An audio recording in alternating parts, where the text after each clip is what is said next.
बिस्मिल्लाहिर्रहमानिर्रहीम। इंग्लिश के full length paper के एमसीक्यूज़ मैं डिस्कस करूँगा। 18 एमसीक्यूज़ है और ये जिन टॉपिक से है ये एमसीक्यूज़ वो है sentences, voice, narration and punctuation. Sentence number 1 देखिए, आइडेंटिफाई द सेंटेंसेस। इंस्ट्रक्शन है, इसके साथ एक सेंटेंस गिवन है, स्टेटमेंट गिवन है और इसके साथ इंस्ट्रक्शन है identify the sentence. Sentence simple है, कंपाउंड है, कॉम्प्लेक्स है या कंपाउंड कॉम्प्लेक्स है। तो इस सेंटेंस में दो क्लॉजेस है, ये एक मेन क्लॉज है, ये एक सबऑर्डिनेट क्लॉज है। तो जब किसी सेंटेंस में एक मेन क्लॉज हो एक सबऑर्डिनेट क्लॉज हो उसको हम कॉम्प्लेक्स सेंटेंस कहेंगे। तो चार्ली इसका करेक्ट आंसर है। और ये पॉइंट याद रखिए, सबऑर्डिनेट क्लॉज को सबऑर्डिनेटिंग कंजंक्शन ही इंट्रोड्यूस करेगा जिस तरह आफ्टर ने इंट्रोड्यूस किया है। सेंटेंस नंबर 2 देखिए, दे आर नॉट सीरियस, ये एक main clause, because they have no idea दूसरी क्लास, और ये दूसरी क्लास को सबऑर्डिनेटिंग कंजंक्शन ने इंट्रोड्यूस किया है। आई फील दैट, ये क्लास को बट ने इंट्रोड्यूस किया। तो दो मेन क्लासेस और एक सबऑर्डिनेट क्लास। तो जब दो या दो से ज़्यादा मेन क्लासेस हो और एक या एक से ज़्यादा subordinate, 2 or more than 2 main clauses, 1 or more than 1 subordinate clause, उसको हम कहते हैं कंपाउंड कॉम्प्लेक्स। डेल्टा इसका करेक्ट आंसर है। नंबर 3 देखिए, we have our own standards and they have their own parameters. And ने दो क्लासेस को ज्वाइन किया है तो इट मीन दोनों मेन क्लासेस है। 2 और मोर देन 2 मेन क्लासेस को हम कंपाउंड सेंटेंस कहेंगे। इसको फैन बॉयज़, कोऑर्डिनेटिंग कंजंक्शंस या सेमीकोलन ज्वाइन करेंगे।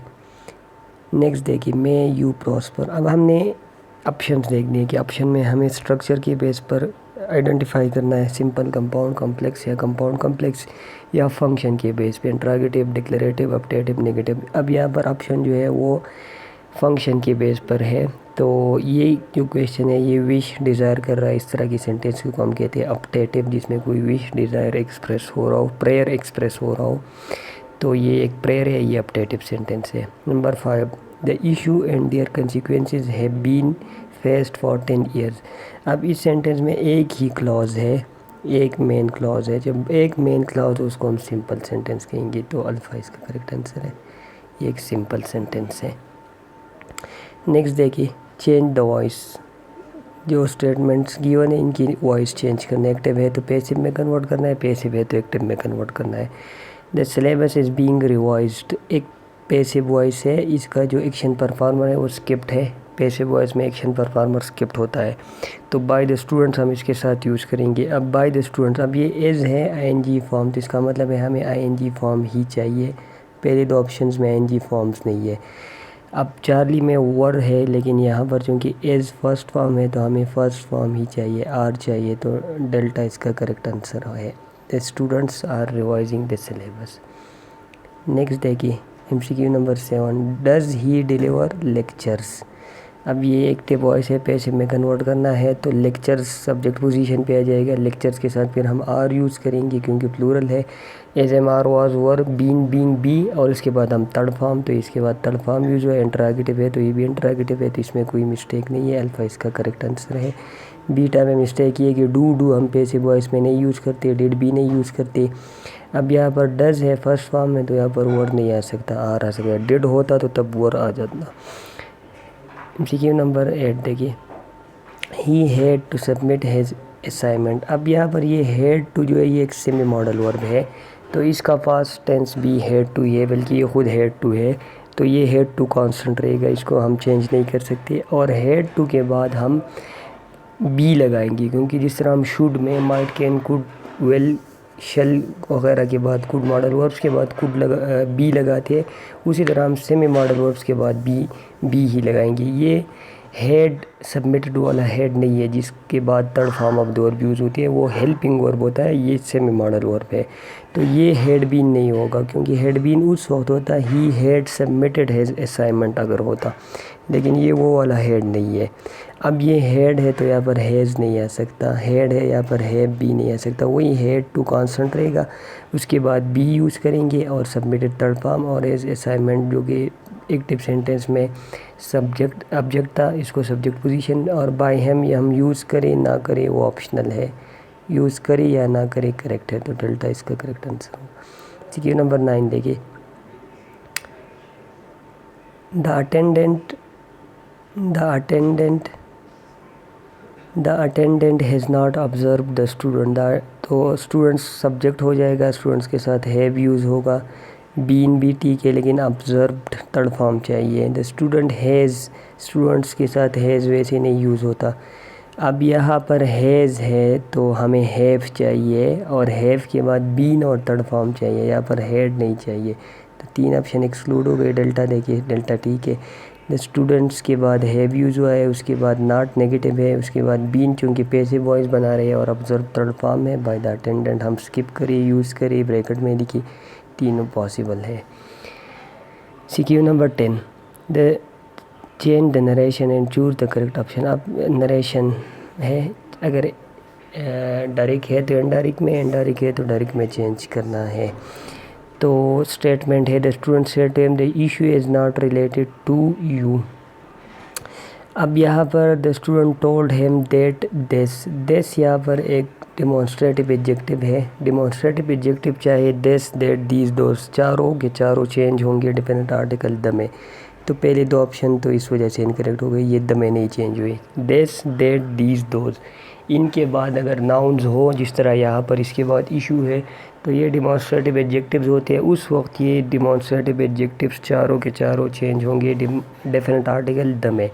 अब अगर ये डिमॉन्स्ट्रेटिव प्रोनाउन हो तो फिर रूल अलग है, फिर दिस, दैट में, दीज, दोज में, और दैट और दोस कांस्टेंट रहेंगे। लेकिन यहाँ पर डिमॉन्स्ट्रेटिव प्रोनाउन नहीं, एडजेक्टिव है, इनके बाद नाउन्स है तो सारे के सारे चेंज होंगे द में।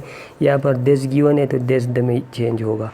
अब दोनों ऑप्शन में देखिए क्या डिफरेंस है। यहाँ पर इज़ यूज़ हुआ है तो इज़ को जब हम सेकंड फॉर्म में कन्वर्ट करेंगे, वाज में कन्वर्ट करेंगे, डेल्टा करेक्ट है। बीन में नहीं कन्वर्ट करेंगे।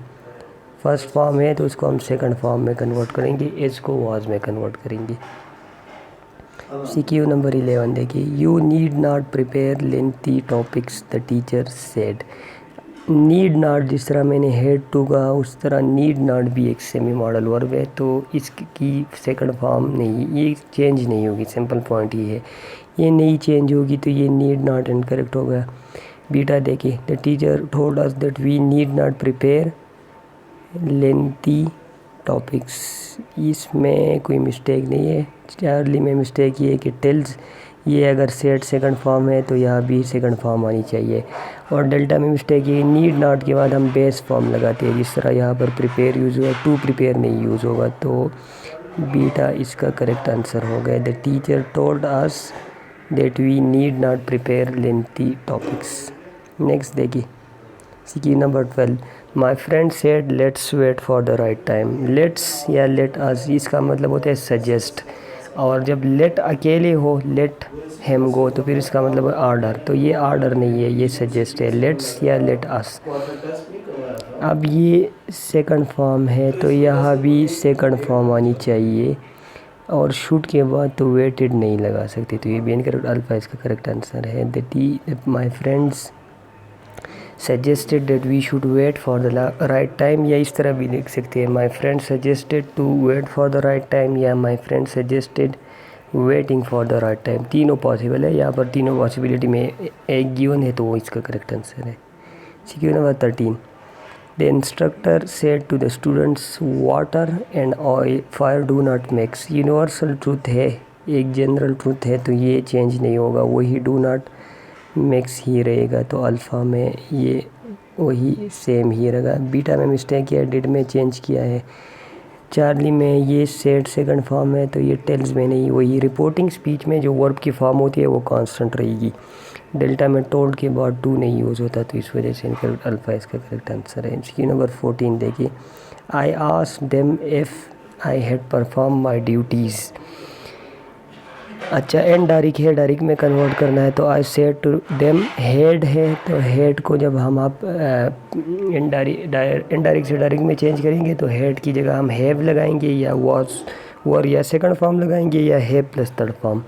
तो यहाँ पर हैव में कन्वर्ट किया है, उसके बाद सब्जेक्ट परफॉर्म और क्वेश्चन मार्क भी करेक्ट पोजीशन पे इनसाइड इन्वर्टेड कामा है, तो इसमें कोई मिस्टेक नहीं है। सिमिलरली बाकी ऑप्शंस भी देखते हैं। बीटा में मिस्टेक ये है कि ये क्वेश्चन मार्क आउटसाइड यूज़ किया, ये इनसाइड होना चाहिए था। यहाँ पर हेड कांस्टेंट रखा है जबकि ये चेंज होना चाहिए था। और डेल्टा में मिस्टेक ये है कि एक तो रिपोर्टेड स्पीच की मिड में कामा नहीं यूज़ किया हुआ है, और सेकंड ये है कि है ठीक है लेकिन कामा नहीं यूज़ किया, कामा की वजह से इनकरेक्ट हो गया। तो अल्फ़ा इसका करेक्ट आंसर है। सीक्यू नंबर 15 देखिए। द रिचुअल, अच्छा अब पंक्चुएशन वाली एमसीक्यूज़ है। करेक्टली पंक्चुएटेड सेंटेंस को आइडेंटिफाई करना है, सेलेक्ट करना है, चूज़ करना है। तो यहाँ पर जब दो नाउन्स की एक शेयर्ड पोजीशन हो, जिस तरह मैरिज शुएब और सानिया का एक ही शेयर्ड मैरिज है, तो हम सेकंड नाउन के साथ अपॉस्ट्रोफी एस लगाते हैं, पहले नाउन के साथ नहीं, सिर्फ सेकंड नाउन के साथ। सेकंड इसमें ये है कि जब सिटी और प्रोविंस, सिटी डिस्ट्रिक्ट वगैरह, सिटी कंट्री, प्रोविंस कंट्री को हमने सेपरेट करना हो तो उनकी मिड में कामा, सियालकोट कामा पंजाब आना चाहिए था, इस तरह बीटा में है। लेकिन बीटा में मिस्टेक ये है कि फर्स्ट नाउन के साथ अपॉस्ट्रोफी एस ऐड किया, सेकंड नाउन के साथ होना चाहिए था। चार्ली में सेकंड नाउन के साथ अपॉस्ट्रोफी है, सियालकोट और पंजाब में बी कामा है, तो ये करेक्ट है। डेल्टा इनकरेक्ट है क्योंकि कामा भी नहीं है, अपॉस्ट्रोफी किसी भी नाउन के साथ भी नहीं है, तो चार्ली इसका करेक्ट आंसर होगा। CQ number 16। सम केम इन कार्स, एक इंडिपेंडेंट क्लॉज है, तो दो इंडिपेंडेंट क्लॉज को जिस तरह मैंने पहले कहा हम सेमीकोलन के ज़रिए ज्वाइन कर सकते हैं। सेमीकोलन के बाद फिर जब नेक्स्ट क्लॉज स्टार्ट होगी स्मॉल लेटर से होगी, वो भी ठीक है। नेक्स्ट फिर एक स्मॉल लेटर से स्टार्ट है, सेमीकोलन ने ज्वाइन किया, तो सीमिंगली कोई मिस्टेक नहीं है। बाकी ऑप्शन देखते हैं। बीटा देखिए सम, अब बीटा में कोई पंक्चुएशन मार्क नहीं, इसको हम रन ऑन सेंटेंस कहते हैं। और यहाँ पर कामा स्प्लाइस है, सिर्फ कामा के ज़रिए हम दो क्लासेस नहीं ज्वाइन कर सकते, तो ये दो ऑप्शन इस वजह से इनकरेक्ट हो गया। चार्ली देखिए सम केम इन कार्स, सम इन बस। अच्छा ये फुल स्टॉप यूज़ किए, तो फुल स्टॉप के बाद फिर कैपिटल लेटर होना चाहिए था।